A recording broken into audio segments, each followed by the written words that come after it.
So Chapter 5's episode of The Mandalorian was called, I believe, The Gunslinger. It was directed by Dave Filoni, and for some reason, it's the most controversial episode of the season of this run of The Mandalorian. I'm not really going to get into the controversy, but I'm going to address it in this review of Chapter 5 of The Mandalorian. So stay tuned for my review. What's up, Star Wars fans? My name is Prince, and I'm an urban acolyte. We're talking about The Mandalorian. We're 5 episodes in.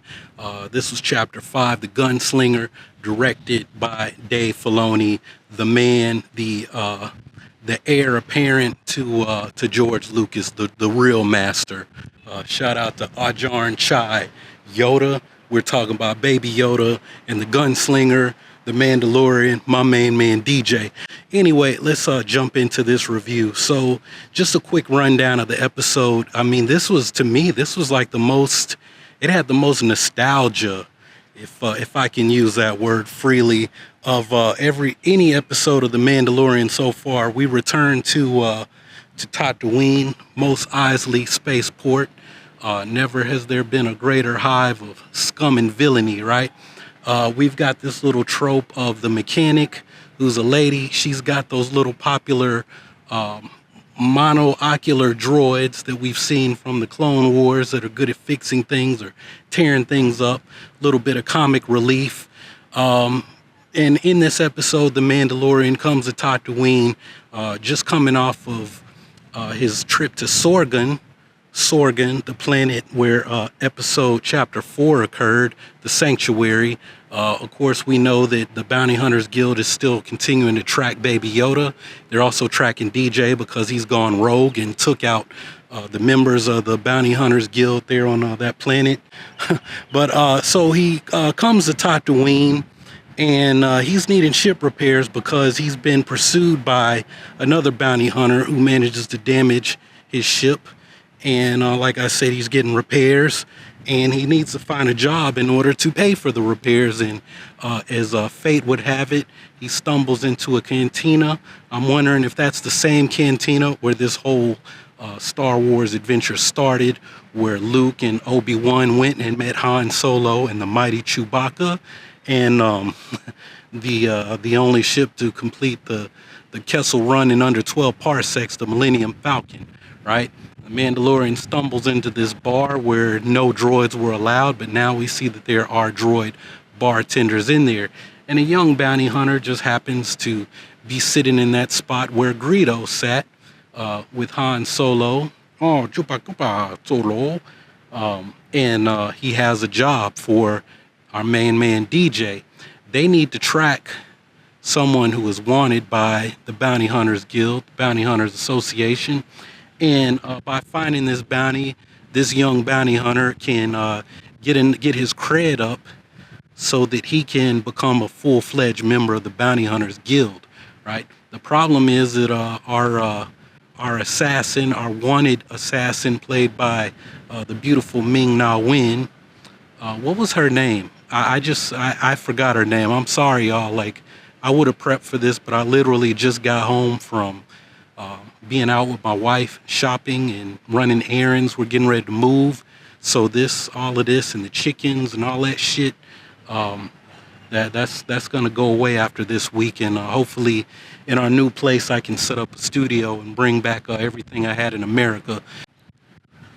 Anyway, so we've kind of set our stage. Now, the thing is that after the Mandalorian and our young bounty hunter make their agreement, right?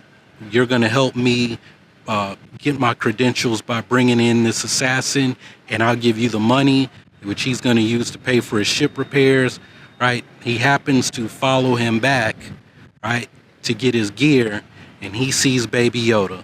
And already, I'm like seeing this, and I'm already thinking, this dude, when he joins the Bounty Hunters Guild, if he joins, he's going to say, hey, wait a minute, I know that bounty hunter.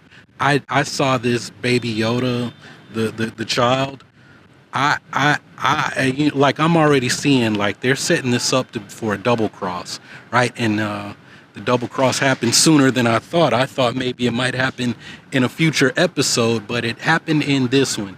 So of course the Mandalorian, he gets his man or woman in this case, Ming-Na Wen's character. The whole way that it went down, the negotiations with the Sand People, them tracking her, using the flares to screw up her vision with her sniper scope. Like, that was all beautiful. And then how the Mandalorian basically set this dude up. Like, I'm gonna send you in guns blazing. She's gonna beat your ass. And then that'll give me enough time to be able to, to bring her in, to capture her, right? And then that's where the double cross happened. She's cuffed, and at first I thought she was gonna try to seduce your boy, but I was like, I don't know, maybe that's my Ming-Na Wen fantasies playing themselves out. Oh yeah, I would let Ming-Na Wen, I would let the real Mulan try to seduce me and then go all Black Widow and kill me, hopefully after I get my rocks off. But it didn't even get to that point. She said, hey, look, I'm worth more to you dead than alive, and actually the real prize is the Mandalorian. His armor is worth way more than my bounty. And guess what? He went rogue. And if you bring him in, and then if you find out about this child, and this dude is like, wait a minute, you mean that guy, right? And yeah, I saw that, right? So there's the double cross. So he kills her, leaves her for dead, in the middle of freaking Dune Sea or something. And now he's like, all right, I'm going to get DJ, right? I'm the man, right? And what did I say about Kylo Ren? Hey man, if you want to be the man, you got to beat the man. So he's like, I'm about to beat the man, and I'm going to be the man. I'm going to be a legend. Not only can I join the Bounty Hunters Guild, but I can be a legend, right? He's getting these delusions of grandeur. And, hey man, this is not going to go the way you think, right? And it didn't. DJ ended up getting the drop on him. He took your boy down and looted him. He took his loot in true MMO fashion, or RPG fashion, role-playing games for you non-gamer folks out there. He took his loot, paid off the repairs on his ship and probably a little bit more, and he and Baby Yoda went off riding into the sunset, right, in true gunslinger cowboy fashion, right? So this was a great episode. Now, there was some controversy around this episode. People were accusing Dave Filoni of being sexist, right? Like, they didn't give a real backstory on Ming-Na Wen's character, and it was sexist, right? That you had the mechanic. The mechanic is this mother figure who, at first she's all hardcore, and then she sees Baby Yoda, and she melts to pieces and becomes this mother figure. Look, man, Baby Yoda's done that to everybody. So shut that noise up, right? Why are people upset that there's not a Baby Yoda stuffed animal toy for Christmas, right? Because Baby Yoda captures people's hearts. Baby Yoda captured the Mandalorian. That's what Baby Yoda does. That's like his power. That's his thing, right? That's his thing. Everybody wants to like, oh, look at him. He's so cute, cuddly. I just want to hug him and squeeze him and love him forever, right? That's what Baby Yoda does. So shut that noise up. As far as how the treatment of Ming-Na Wen's character, look, the whole purpose of the character was she was supposed to be there.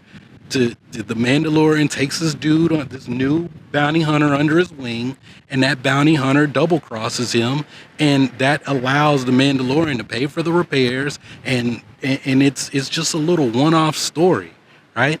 Now, if her character, we had this crazy ending, if her character is going to come back later, because I heard that Ming-Na Wen said she would be a recurring character. I don't know how that happens. Maybe she's not really dead. At first I thought that he would stun her, but I mean, we know in Star Wars, if you watch enough, you know that when they do the stun blast, it has a different noise, and you see the blue, and people's bodies turn blue. It didn't sound like he stunned her to me, but hey man, maybe she has some Beskar steel and she was playing dead. I don't know. We'll have to wait and see. But I mean, like, the whole purpose of the story was just, you've got this thing that happens on Tatooine. The Mandalorian gets double crossed, and that's it. It's kind of a one-off story that basically just says, look, and if anything, what this story says as far as the bigger story, and this gets into my three questions that I want you guys, the three questions, three themes that I want you to consider or think about while you watch these shows as we break them down and discuss them. How does this move the Mandalorian story forward? How does it move Baby Yoda's story forward? What's the deal with Baby Yoda? And what's the bigger story moving forward? So this what I'm about to say kind of ties into all three of those, is that the word is out there about what the Mandalorian did, and that the child, Baby Yoda's with him, and people are coming for him. People are coming. Look, somebody shot him, tried to shoot him down, right? And then here this assassin is, who she's on the run, and she's heard.